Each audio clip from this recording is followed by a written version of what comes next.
There was an endorsement of Kamala Harris, as you're aware, by a Republican mayor in Arizona. So I always think that's it's a border state, and for a Republican to not endorse Donald Trump, but to endorse Kamala Harris, kind of a big deal. He wrote an op-ed in the Arizona Central. Why, as a Republican mayor, I support Kamala Harris over Trump. Arizona Republicans like me can emulate Senator John McCain's motto of country first and beat back Trump and his threat to democracy. He says the time has come for my fellow Arizona Republicans to return to the core foundations of the grand old party. Our party used to stand for the belief that every Arizonian, no matter their background or circumstance, should have the freedom, opportunity, and security to live out their American dream. But since Donald Trump refused to accept the outcome of the 2020 election, Republicans have yet to course correct. The Republican Party, with Trump at its helm, continues down the path of political extremism away from focusing on our fundamental freedoms, he says. Now more than ever, we need leaders who will put country over party, he says. I believe my party has a moral and ethical responsibility to restore faith in our democratic institutions. In the spirit of the late Senator John McCain's motto, country first, I call on other Arizona Republicans to join me in choosing country over party this election and to vote against Donald Trump. And then he goes on to sort of talk about substantively why Trump is bad for Arizona. He says there has been tremendous misinformation that has made its way to Arizona, election denialism, erosion of trust in our justice system. He said the Grand Canyon State is ground zero in the fight against repeated false claims to disrupt our electoral process, from fake presidential electors attempting to undermine Arizona's election to sham audits by Arizona Senate Republicans spurred by conspiracy theories. Well, you do realize and remember, Arizona really has been a big part of all of this stuff. The misinformation, the fake electors, the sham audit. When he reminds you, go, wow, that's right. I mean, these guys have dealt with a lot. Since 2014, I've had the honor of being mayor of Mesa, the nation's 36th largest city and one of the most conservative. Under Trump, American cities didn't get the support they deserved. Infrastructure Week was made into a joke. But under the Biden-Harris administration, Mesa's seen historic federal funding for the Phoenix-Mesa Gateway Airport, along with investments to make sure our streets and public transit systems benefit from modern technology. With the CHIPS Act, Vice President Kamala Harris and President Joe Biden are delivering thousands of new jobs to Arizonians and helping us grow critical industries. And he goes on. He goes on and he goes on. It's good. And he essentially says, Arizona leaders, he says this in his final paragraph. I think it's his final paragraph. No, I guess it's not quite his final. Near the end. Arizona leaders like McCain and Senator Mark Kelly have embodied the commitment to country over party. And it's that same high caliber of character and leadership I see in Vice President Harris. That's why I'm standing with her. Kamala Harris is the competent, just, and fair leader our country deserves. This year, too much is at stake to vote Republican at the top of the ticket. I will take Arizona Republicans, independents, and Democrats standing together. He said it will take these people, Arizona Republicans, independents, and Democrats, standing together against a far-right agenda. Let us put country over party by voting to stop Trump and protect democracy. That's the mayor of Mesa. And John Giles is his name. That's not nothing. Pretty high profile, and it's not easy to come out, and it is a border state. And I'll remind you, that's pretty impressive and should make some news. So, does it matter? Will it make a difference? Probably not, but it is a sign that there is that thinking out there. So it does matter.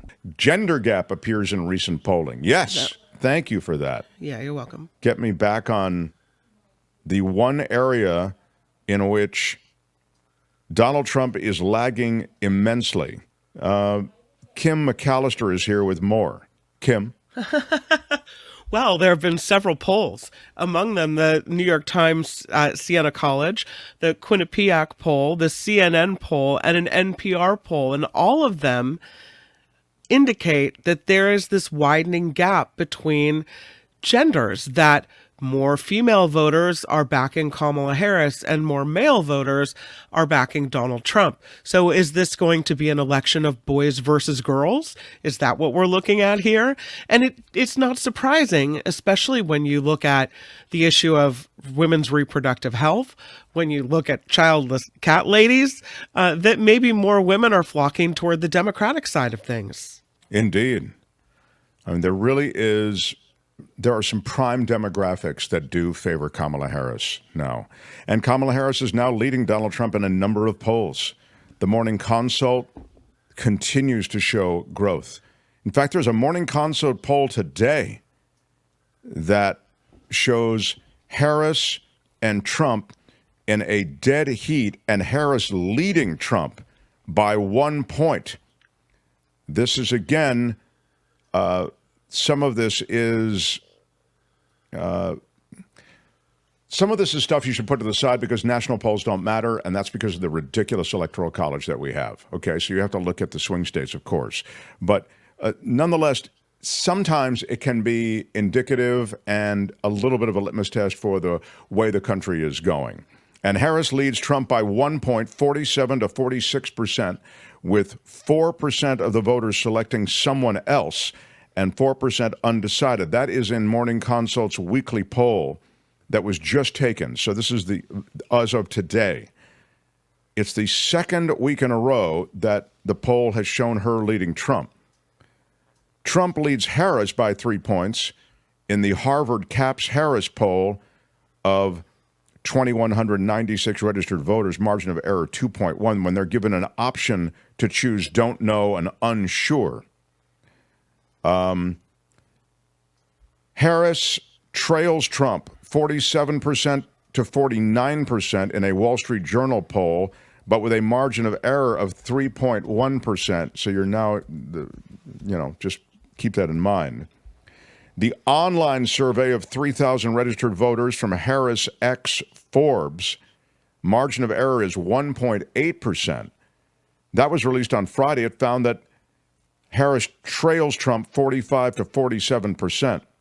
But with RFK on the ballot, RFK Jr., Trump's lead narrows to 1 point, while Kennedy holds 9% of the vote. 6% remain undecided. So there's just a blizzard of these things, but as you begin to see a race taking on a clarity, two things come forward, I would say, one of which is the race is clearly tightened. Kamala Harris has reinvigorated a moribund Democratic Party, and it looks as though with both moribund's a ding word, enthusiasm and money raise, they are poised to really make a run for it. The ABC News Ipsos poll taken July 26th and 27th found Harris's favorability rating has increased to 43% from 35% in the previous poll. Trump's favorability rating stands at 36%. Biden's is at 37%. So to just reiterate that, Kamala Harris's approval rating is almost 10 points better than Trump and Biden, both. That's not nothing. I'd say that right now this is a dead heat based on everything I'm seeing. I mean, I can keep going through this, but this is all pretty much within 1 point. A New York Times Siena poll, Reuters Ipsos. I mean, again, these are all within 1 or 2 points. But as Kim noted, the key demographic that Kamala Harris seems to be gaining with is women and young people. That, again, could be super relevant. Now, typically, young people don't vote as much, but women do. See the last election, see the midterms, when women really determine the outcome of this, and they have all the same incentives to be there that they had the last time. Trump leads Harris by 5 or fewer points in 4 of the 5 battleground states, it should be said. This is an Emerson College survey poll released Thursday of last week. They found them tied in Wisconsin. Harris performs better than Biden in all 5 states, Michigan, Pennsylvania, Arizona, and Georgia, in addition to Wisconsin. So, again, will all of this translate the enthusiasm to votes? We'll see. But those are a few of the latest offerings in terms of polling that's up to this morning. Hi, it's Mark, and I thought that was great. Hit the notification bell. You'll know whenever there's a new video being dropped, and please subscribe to our channel to help us save the universe.